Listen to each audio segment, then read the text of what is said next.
Bienvenidos al curso gratuito de cálculo diferencial. En esta oportunidad vamos a ver cómo es que determinamos la continuidad de una función, ya sea en un intervalo cerrado o abierto. Para ello vamos a revisar lo que habíamos visto en un video pasado del teorema de Weierstrass y también vamos a revisar lo que es el teorema de Bolzano. Comencemos. En el caso del teorema de Weierstrass, tenemos acá una función que es uniformemente continua en el intervalo de a y b. Lo que nos dice este teorema es que existe un máximo y un mínimo. Esto es lo que nos demuestra. No nos da el valor del máximo y el mínimo, pero nos demuestra que existen tales valores. Esta función en un punto xs va a ser mayor o igual que en una función en un punto s, un valor s, donde c vendría a ser el supremo de mi función. ¿Quién es esta f? F vendría a ser el conjunto acotado entre a y b. Y en el caso del teorema de Bolzano, tenemos acá una curva, una función también en un intervalo de a y b, tal que lo que nos dice este teorema es que el producto de las funciones deben ser menor que 0. Y que existe al menos un x, existe un valor que pertenezca a este intervalo de a y b, tal que la función en ese punto va a ser igual a 0. O sea que la imagen en ese punto va a ser igual a 0. ¿Qué nos está demostrando aquí? Nos demuestra la existencia de un valor, x. Lo vamos a ver en un ejemplo para que quede más claro. Este ejercicio vamos a suponer que la temperatura está variando de forma continua en la línea ecuatorial terrestre. Supongamos que esta es la Tierra, en primer lugar. Y debemos probar que hay dos puntos situados diametralmente opuestos en el ecuador terrestre que se encuentran a la misma temperatura. Estos puntos también son llamados antípodas. Las antípodas son aquellos puntos que se encuentran situados diametralmente opuestos. Para ello vamos a definir la longitud como L. Entonces, siendo la función f que va de 0 a L a los reales, la función de cada punto donde x pertenece de 0 a L, hace corresponder que la temperatura, esta temperatura f de x, se mida en grados centígrados.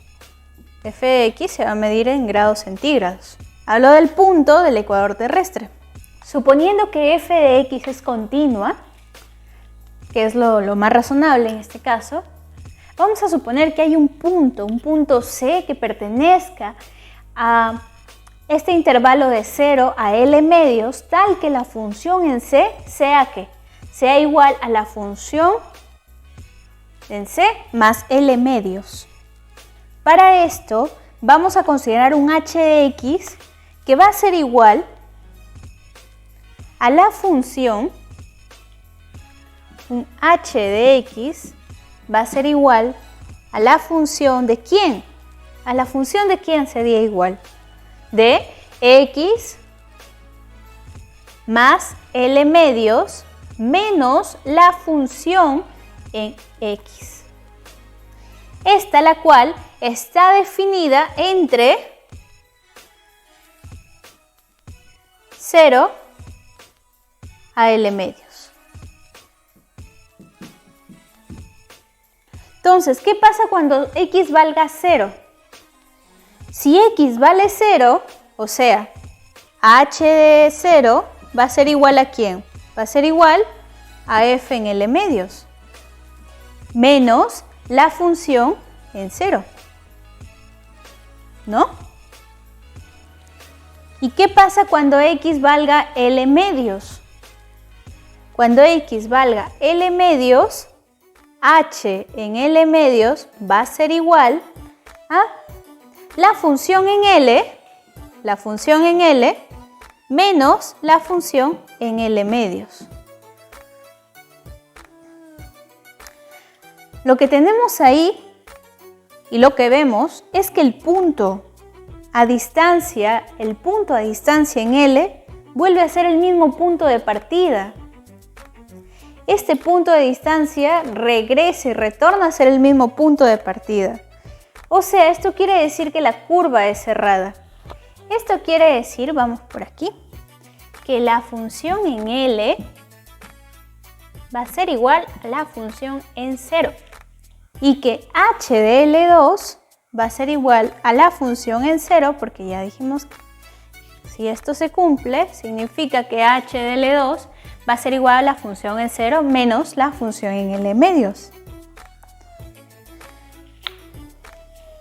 Entonces lo que vamos a observar es que al ser h de L2 la función en 0 menos la función en L medios, esta h de L2 y esta h de 0, ¿qué tienen de diferente? Son opuestos. Son opuestos, o sea, son iguales pero son opuestos.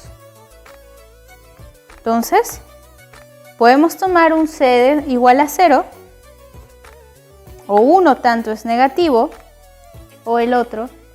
Entonces, podemos afirmar que h en L medios por h en 0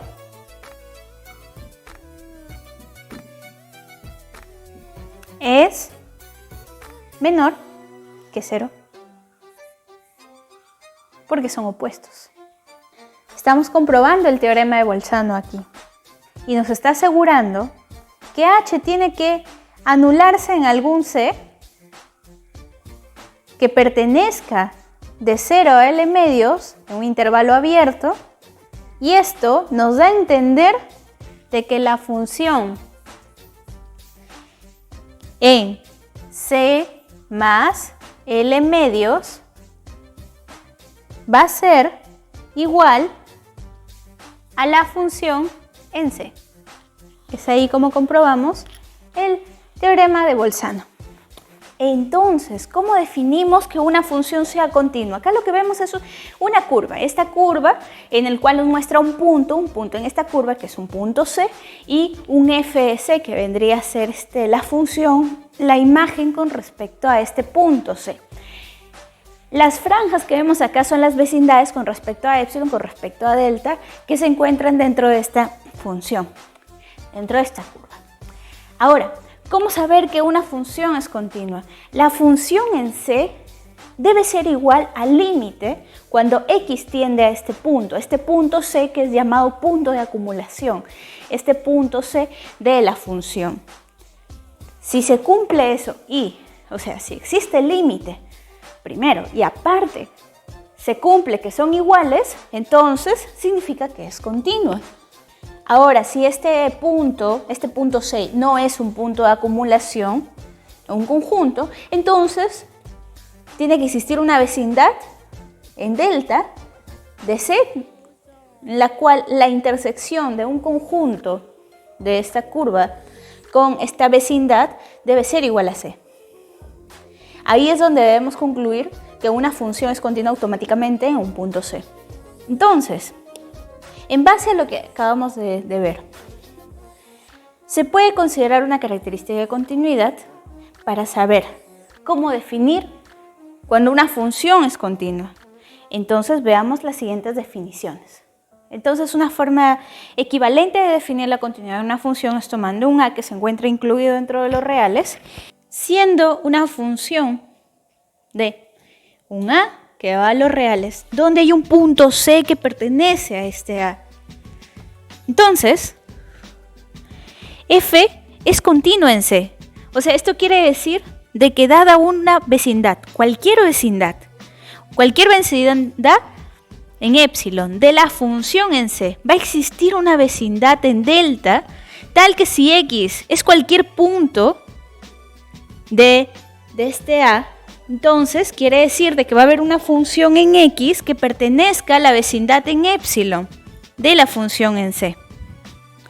Entonces esto quiere decir que dado cualquier epsilon, para todo epsilon mayor que 0 va a existir un delta mayor que 0, tal que para todo x que va a pertenecer a A con el valor absoluto de la diferencia de x menos c, que va a ser menor que delta, la diferencia de las funciones en x menos la diferencia de la función en c va a ser menor que epsilon. Y además, si existe un xn tal que xn sea cualquier tipo de sucesión de los números reales donde xn pertenezca a, entonces vamos a tener que para todo n, otro valor, n cualquiera que pertenezca a un conjunto n, y esta sucesión xn converge a c, entonces la función de xn va a converger a la sucesión, a la función de xc.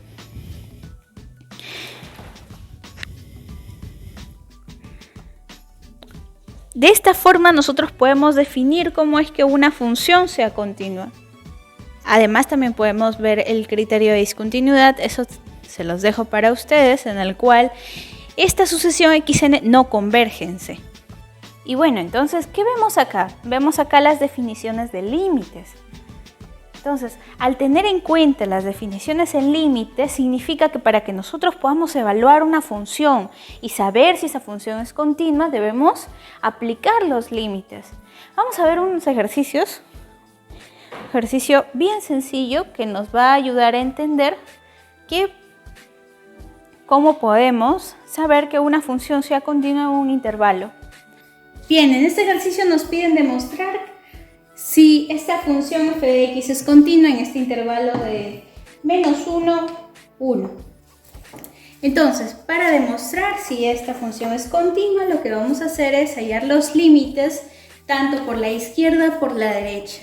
En el caso de este límite, el límite cuando x tiende a 1 por la izquierda es, aquí nos estamos refiriendo a f de -1. Intervalo de -1. Y cuando nos estamos refiriendo al límite de cuando x tiende a la derecha, nos estamos refiriendo a la función en 1. Entonces, dada esta función f de x, que es igual a raíz de 10 menos x al cuadrado, los límites cuando x tiende a 1 por la izquierda cumple, existe el límite. ¿Por qué? ¿Qué hacemos? Despejamos. 1 se reemplaza acá. 10 menos 1 es 9, la raíz cuadrada de 9, 3. Despejamos acá también igual. La raíz cuadrada de 9 nos sale 3. Entonces, como el límite existe en ambos, significa que es continua en este intervalo. ¿Ok? Es continua en este intervalo cerrado de -1 a 1. Ahora, ya teniendo en claro esto, y viendo que cuando resolvemos en un ejercicio es muy sencillo, vamos a ver qué pasa cuando estas funciones son continuas en intervalos semiabiertos, tanto por la izquierda, tanto por la derecha. ¿Ok? Analicemos la continuidad en un intervalo semiabierto por la derecha. Esto quiere decir que semiabierto por la derecha tenemos un intervalo de A y B en el cual está abierto por la derecha, o sea que por la izquierda es cerrado. En el caso de un intervalo semiabierto por la izquierda, significa que es abierto por la izquierda justamente, pero cerrado por la derecha. ¿Qué pasa aquí? ¿Serán continuas? ¿Cómo saber que son continuas? En este primer caso solo es continua en el intervalo semiabierto por la derecha cuando es continua en el intervalo abierto, cuando esto es continuo, y cuando es continuo por la derecha en A. Es continuo o sea, si se cumplen estas dos condiciones, si es continuo en el intervalo abierto y si es continuo por la derecha en A. En el caso del intervalo semiabierto por la izquierda, también es continuo si es continuo en un intervalo abierto y si es continuo por la izquierda en B. Facilísimo, ¿sí o no? Vamos a ver un ejemplo. Bien, en este último ejercicio nos están diciendo que un fabricante de cajas de hojalata sin tapa desea hacer uso de las hojas de metal con dimensiones de 8 por 15. Quiere decir de que acá va a medir 8 centímetros y acá va a medir 15 centímetros, ¿correcto? Ahí va a medir 15 centímetros. Entonces, nos dice que se ha cortado en cuadraditos iguales en todas sus 4 esquinas. Aquí va a medir la misma distancia que acá, y como son cuadraditos, también va a medir acá, también va a medir acá, y como no sabemos el valor, le voy a agregar el X, ¿ok? XX, XX. Entonces, se ha cortado en cuadraditos iguales y se ha doblado hacia arriba los lados. O sea, estamos hablando de una caja abierta. Al doblarse hacia arriba, significa que la altura va a ser X. En todos es igual, son lados iguales, ¿no? Y si medía 8 centímetros acá, ¿cuánto va a medir aquí? Va a medir 8 menos los lados de esos cuadraditos. Sumamos X más X, 2X. 8 menos 2X va a medir este lado.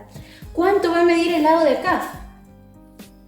Igualmente, sumamos, va a ser X más X, 2X. ¿Cuánto medía? Inicialmente 15. Significa que ahora va a medir 15 menos 2X. Esa va a ser la medida actual.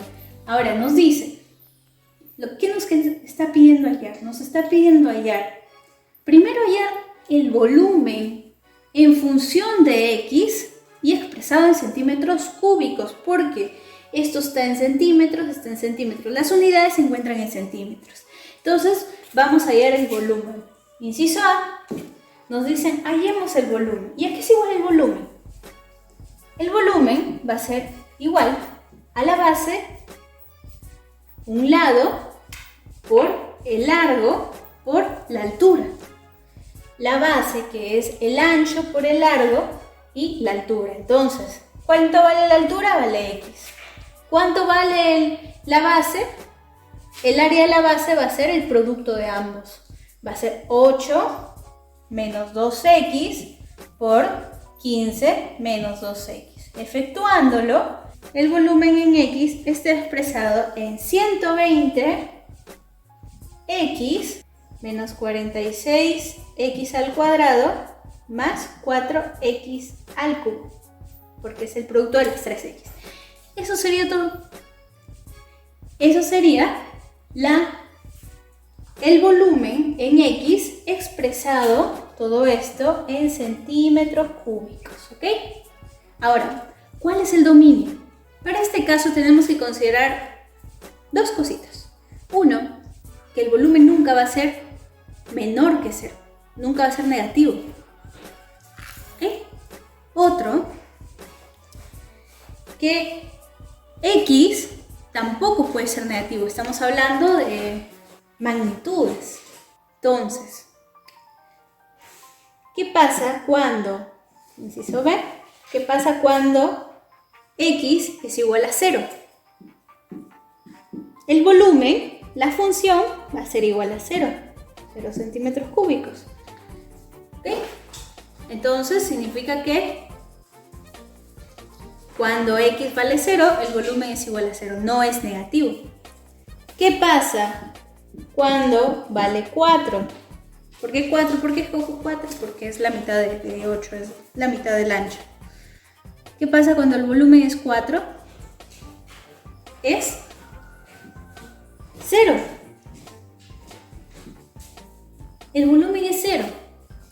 ¿Qué pasa cuando elijo 5? Sale un negativo, sale un valor negativo. Yo te sugiero, te pido que tú halles el volumen cuando valga 5.